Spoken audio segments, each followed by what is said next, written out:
Welcome back, Wild Tribe. Sinclair here. And today is a very, very important topic because every entrepreneur is going to face this. You can't escape it, so let's figure out how to flip it and make it. And what is that thing that we won't be able to escape?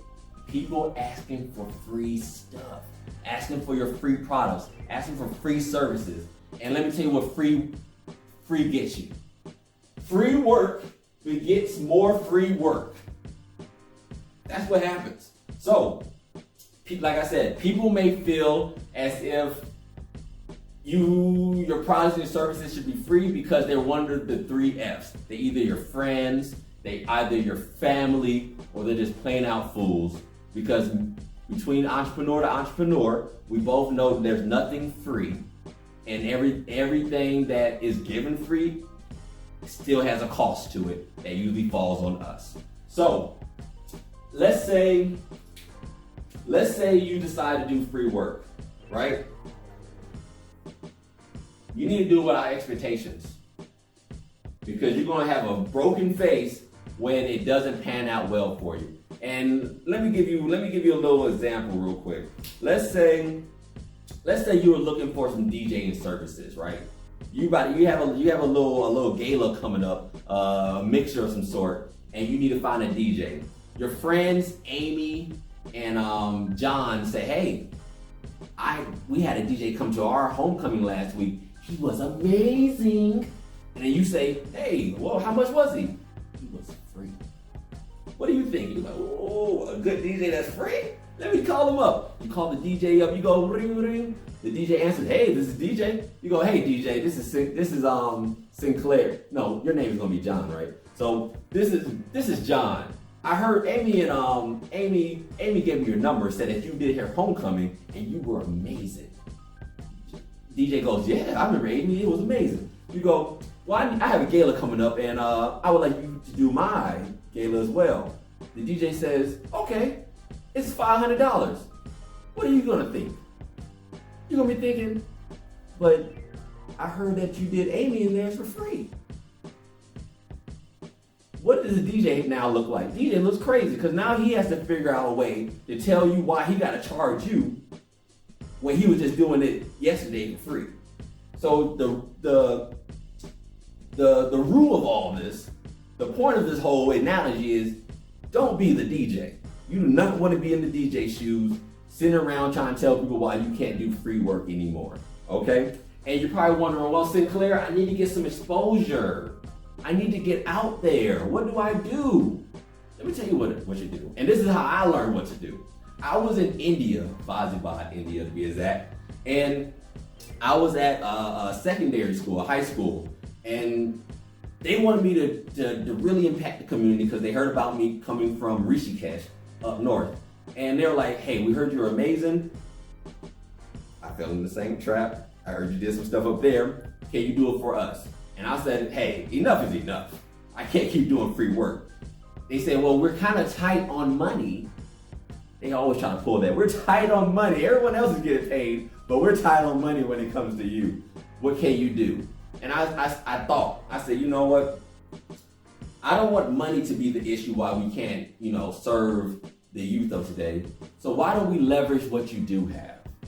What do you have?" And I realized that they had network. They had a very strong network. They had a sister college. They had connection with other high schools around the community, around the area.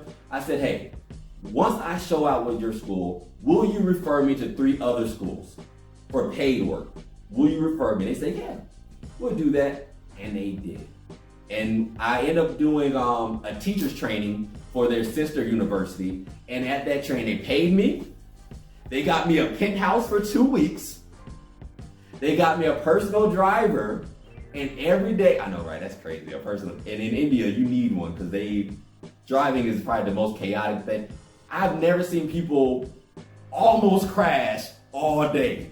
You know what skill it takes to almost crash all day? Yeah, so they got me a personal driver, and every time I made it home, there was a guy standing there with a blank list, say, "Hey, fill this list out with anything you want from the grocery store. I'll go out and get it." And you best believe I filled that list out every day. So that was a lesson that I learned.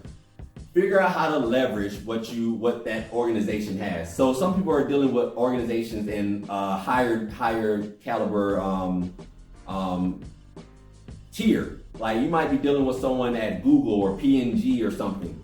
They may have connections with airlines, hotels, gift cards to Apple or Nike. Figure out what they have that you can benefit off of that they have at their disposal. Another tip, since you're YO and I care about my YO tribe, I'm gonna give you another tip. It's not on there because it's so special. The other tip is to send a notional invoice, okay? Even when you sit down and you talk to someone and you tell them, hey, you know, my price is this. Let's say you do consulting. You're a consultant, right? Your price is $10,000, right, for a training. You'll tell them, hey, my price is, I'm gonna send you an invoice for $10,000, but I'm gonna deduct and give you a discount for $10,000 for the whole thing. Now you're probably thinking, well, why would I do that? I can just, why go through the whole hassle of all that? Why I just do it? Because once they get that invoice, they will see that your services cost X amount, and it will stay in their brain that his products and services are not free, and they'll be able to value it. Because what usually happens when people are hungry, when you're an entrepreneur, you're out here and you're grinding and you're hungry, the company will come to you and say, hey, I know you say you're 10,000, but will you do it for 4,000? And since you're hungry, you got bills to pay, you got people you want to go on dates with, you go, all right, I'll do it this one time. Don't ever do it this one time. Why? Because the person buying your services is going to sit here and be thinking, and they're going to be happy. They're going to shake your hand and go, yeah, 4,000. Mm-hmm. But in their head, they're going to be thinking, he's trying to charge 10,000 and he's willing to do it for 4. That means his services are only really worth 4,000. And you're never going to get out of that bracket. You're always, if they bring you back, they're going to keep trying to pay you 4,000. So remember that. I'm going to give you one more thing to go off with, because I don't want to, I can talk all day about this because I'm passionate, because I know we all face this. But the final thing is, remember this.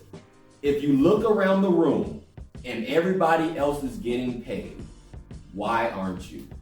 Okay? If you are a DJ, let's say you're a DJ, and you see the waiter getting paid, the chef getting paid, the venue owner getting paid, the bottle service girl getting paid, the florist getting paid, and you up here scratching and mixing for free, how you gonna sustain with that mindset? So adopt this mindset. If you look around and everybody else is getting paid, why aren't you? You deserve it. So, if you have any questions about entrepreneurship, get the workbook, as well as don't be a stranger, reach out to me. You can find me at Sinclair at 4dperformance.org. Again, that is Sinclair at 4dperformance.org. And here's the Holy Grail. So this is the workbook. It's going to give you all the tips so you can move from ideal to creation. So you can move from where you are right now as an entrepreneur to where you aspire to be. So get your copy. And remember, why? Oh.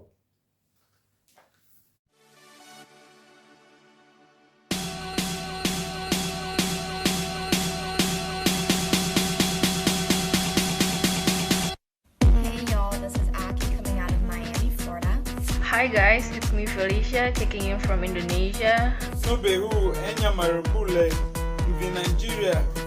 So if you are interested and want to know more about entrepreneurship, it could be amazing for your journey. Why O movement? So not only do I support the YO movement, but you guys have got to get